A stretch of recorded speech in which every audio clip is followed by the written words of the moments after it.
Jacques et le haricot magique.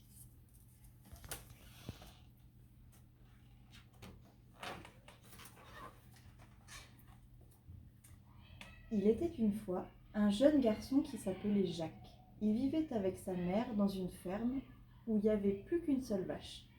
Comme cette vache, elle n'avait plus de lait depuis quelques mois, la mère de Jacques, elle lui a demandé d'aller la vendre à la foire. Alors Jacques, il a attaché la vache avec une corde et il a ouvert la barrière pour la faire sortir dans la prairie.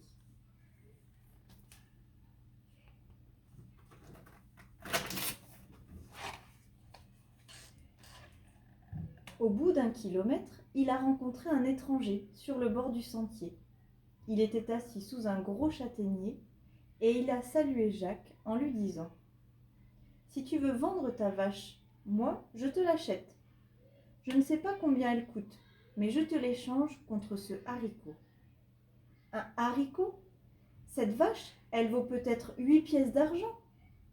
Oui, c'est vrai, mais ce haricot, c'est un haricot magique. Avec lui, tu deviendras très riche.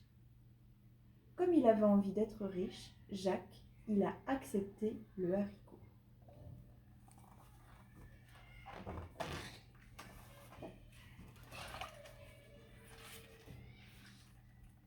Quand il est revenu à la ferme, Jacques, il a tout raconté à sa mère, qui est devenue très pâle. « Quoi? Tu as échangé notre vache contre ce haricot ?» Si elle pleurait comme une fontaine, la mère de Jacques, c'est parce qu'il n'avait plus rien du tout maintenant.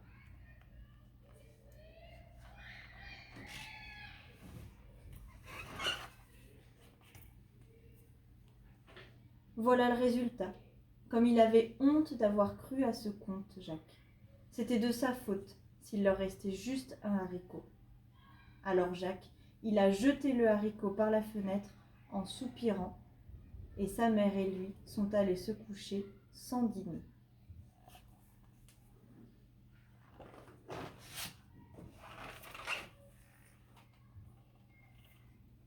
Quand il s'est réveillé, le lendemain matin, il a essayé d'ouvrir les volets de la cuisine.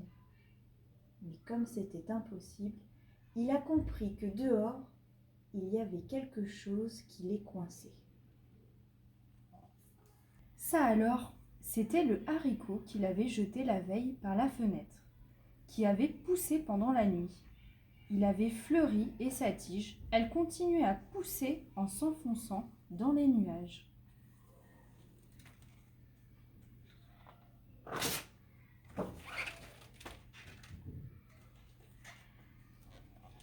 En escaladant le haricot, Jacques, il réfléchissait. Si ce haricot il était vraiment magique, il y aurait sûrement un trésor tout en haut. Il se dépêchait de terminer son escalade parce qu'il était très impatient de découvrir ce qu'il y avait en haut.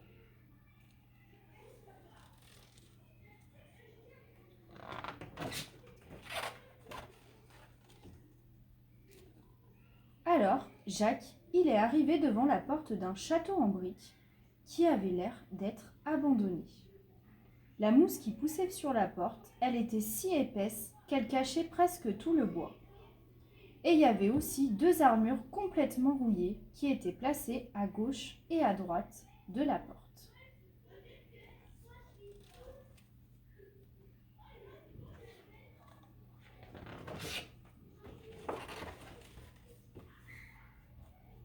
Mais quand il a visité l'intérieur du château, Jacques, il a découvert des objets merveilleux. À tous les étages, il y avait des armes en argent et des tableaux qui décoraient les murs. Des coffres pleins d'or et de bijoux et plein d'autres choses encore. C'était sûrement pas un château abandonné. Et son habitant, il devait être très très riche.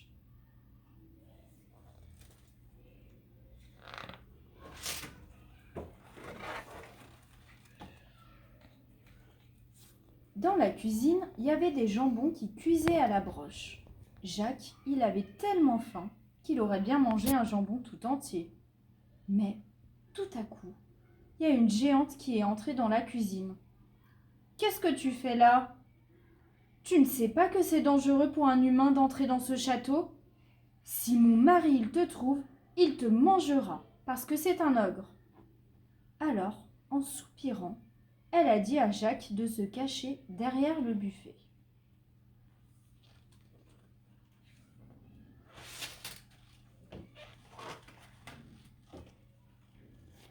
Quand il est arrivé, le géant, il a posé un sac plein de pièces d'or par terre. Puis, il a dit que ça sentait la chair fraîche. Et il a commencé à chercher partout en grognant pour trouver ce qui sentait si bon la chair fraîche. La géante, elle s'est dépêchée de lui servir les jambons en lui disant que c'était ça, la bonne odeur.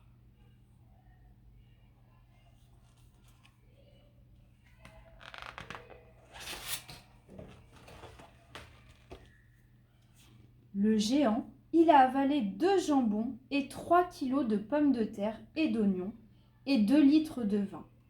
Il avait tellement mangé qu'il s'est endormi à table en ronflant. Alors, tout doucement, Jacques, il est sorti de sa cachette en emportant avec lui le sac plein de pièces d'or. Mais, comme il était un peu maladroit, il s'est cogné contre des bûches qui étaient posées plus loin.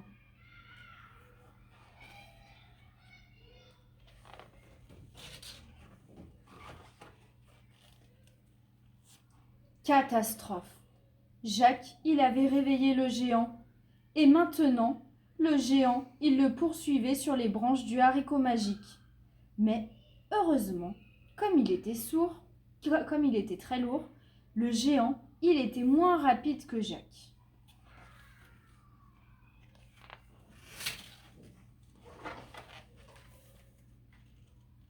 Comme il a réussi à descendre plus vite que le géant, Jacques, il a eu le temps d'aller chercher une scie. Et il a scié la tige du haricot magique avant que le géant, il le rattrape. Et le géant, il a fait une chute incroyable avant de s'écraser dans un champ de coquelicots.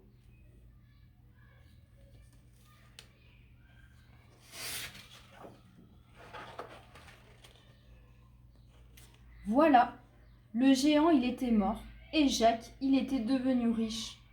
Alors, sa mère et lui, ils ont invité tous leurs amis pour faire une grande fête. Sa mère, elle a acheté une robe magnifique pour se faire belle. Et pour le repas, ils ont servi des jambons rôtis avec des haricots à leurs invités.